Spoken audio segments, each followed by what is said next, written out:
All right, y'all. So good evening. This is Wednesday, right? All the days are running together. Um, Wednesday, what is it, the 18th or something? This is why technology is amazing. Yeah, it's Wednesday the 18th. And I figured I would pull a card. A dear friend of mine, thank you, Lori, sent me a message early this morning, and she was like, you know what, you should pull a card a day, and maybe people, it'll kind of help some people. Just feel more grounded during this time, and be more connected. So that's what we're doing. Let's see what today's card is. Oh, the compassion card again, y'all. So if you weren't on my live yesterday, we were talking about the compassion card. So it's a C's card. C's is relationships, be they familial, romantic, or otherwise. In a standard tarot deck, C's would be cups. Okay. So what we've got is the three dragons circling around the pearl of wisdom. And the message here is that compassion, first and foremost, of self, secondarily other people. And what that means is to do your best to keep in mind, first of all, the whole picture. Because usually, if we're not having compassion, it's because we are only looking at how a situation is either affecting us or affecting someone we care about. We're not thinking about like the person. We're not thinking about where that person who's causing the supposed strife or the what's appearing to be the cause of the strife. We're not really thinking about what's going on with them, what their situation may be, and it could shed like a whole different light on the situation. And of course, this appeals to you as well. When we are beating up on ourselves, I think a lot of times, and I did forget to say this yesterday, a lot of times we feel like if we're not being harsh with ourselves, we're not being honest. And harsh and honest are not the same thing. One of the most helpful guidelines I've been given is if you would not say it to a child, do not say it to yourself. And I know that sounds corny, but when you think about it, when a child makes a mistake, hopefully we're telling that child, okay, so let's go over what happened, and what can we do differently next time, right? We're not telling the child you're an effing loser. You shouldn't have done that. You should have known better. Or perfectly we're not, okay? But definitely, treat yourself the same way, because what I found is self-flagellation doesn't actually help me do better. It just burns up more energy and keeps me in a negative space, as opposed to just kind of like saying, okay, this did not go the way that I intended, expected, or desired.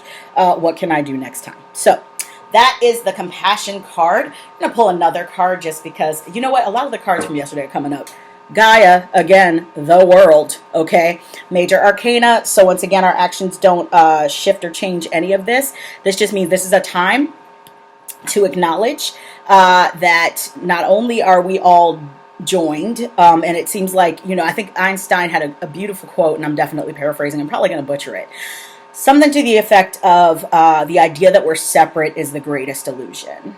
And I feel like this pandemic is definitely making it real clear that what we do, like the ripple effect, is real. And we're actually being kind of forced to see that on a level that we're not normally forced to see that. So that is my take on the Gaia card, as well as the reminder that all of us were brought into this world with at least one calling, if not many.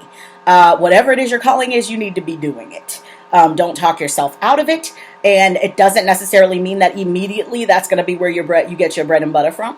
But it does mean that your true prosperity will eventually come from that calling. So make sure you're making time for your calling, and that you're expelling at least as much energy to your dreams and your goals in that calling as you are to whatever it is that you have to do to make those day-to-day bills. Okay.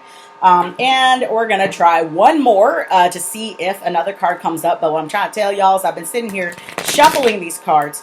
As I say, often out of a deck of 78, we just pulled two of the same from yesterday. So I feel like that means that things are going, I guess it makes sense that I would be pulling the same cards, because we are in a moment of stasis, right? A prolonged moment of stasis. So not a whole lot is shifting and moving, which means this is a time to get closer to our own callings. Okay, so let's see. Okay, excellent card and a new one. Fire card, passion, driving force. This card is self-destruction. When this card comes up, it is a warning. It is a reminder that fire can be cleansing and it can be destructive. It can be one or the other. It can start out as one and turn into the other. When the self-destruction card comes up, this is a caution against self-destructive behavior. We all have our addictions or our, just the things that we do that we know aren't really the best for us, but we really enjoy them. And especially in times like this, where it seems like the world is coming to an end, like, why not? But when this card comes up, it's saying that whereas there are times where we have a little bit more wiggle room to engage in self-destructive behavior, there's no space for that right now. This also is a warning to watch out for and pay attention to how much energy and time you are spending talking to people who encourage or engage in those self-destructive behaviors. You don't have time or energy for them right now either. Okay, so this is not a time to kind of disintegrate and be like, well, get a case of the F-its, I'm stuck inside. If, doing this or talking to this person who I know is toxic to me, just to feel entertained, if all of that, like, that's not, this is not a time where we have space for that. Okay, unfortunately, because I would say, what a better time to indulge. You know what I'm saying? Just to indulge a little bit, overindulge a little bit. But this card is saying that this is not the time. It's not the time to do it. We need to have all of our reserves readily available. We need to be able to be completely lucid right now and to be able to make informed decisions and choices and to be able to show up for those around us in the virtual world, okay, because no one should really be around us all like that right now. Please practice social distancing.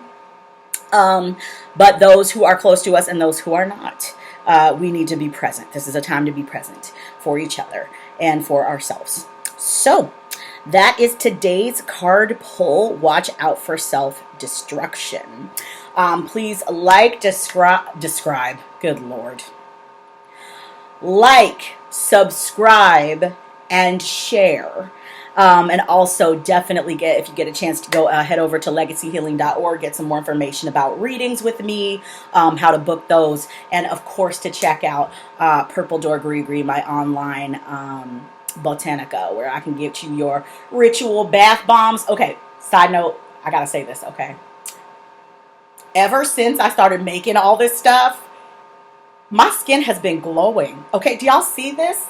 I did my bath bomb today, my little rainbow sorbet bath bomb, and it has sassafras in it so also to let y'all know, should you order a bath bomb from me, you will end up with dried herbs all over your tub. Now here's the thing, all you have to do, okay, is either wipe it down or even just run the shower. And if you have a detachable shower head, like, it's not going to stay, the bath bombs will not stain your tub. I made sure that I got the right kind of coloring so that it doesn't stain your tub, and it really takes like less than 2 minutes to get the dried herbs out of your tub. I've considered just using the essential oils instead of the herbs, but if y'all want the real gree, right, you want that real talisman, that real magic to show up for you, there's a lot to be said for actually soaking in a tub that has those dried herbs present. So that's it. I had my they're like marble candles. I learned how to make those today. I had those burning. I had my good St. Louis #1 goat milk honey soap. Okay, and then I had my bath bomb, and of course when I got out I used my Congo Square body butter. So all of this is to say, y'all, that even if no one buys anything ever, my household, we are living in decadence, okay, because that everybody in the house, that would be me and Bay, okay, the cat's not so much into it, but gotta use Purple Door Gree items. And I'm just thoroughly enjoying it because before I started doing this, I didn't make time. I didn't make time for ritual baths. I didn't make time to burn candles anymore. Who has time for all of that? And certainly, I did start wearing body butter, okay? But when I started making it and then making the scents that are, to me, reminiscent of my favorite places, especially in New Orleans, which to me is just a holy place in general, it's caused me to slow down in a beautiful way and kind of do some kind of awesome self-care, right? It doesn't feel arduous. So That's it. Like, subscribe, share. I will see y'all tomorrow.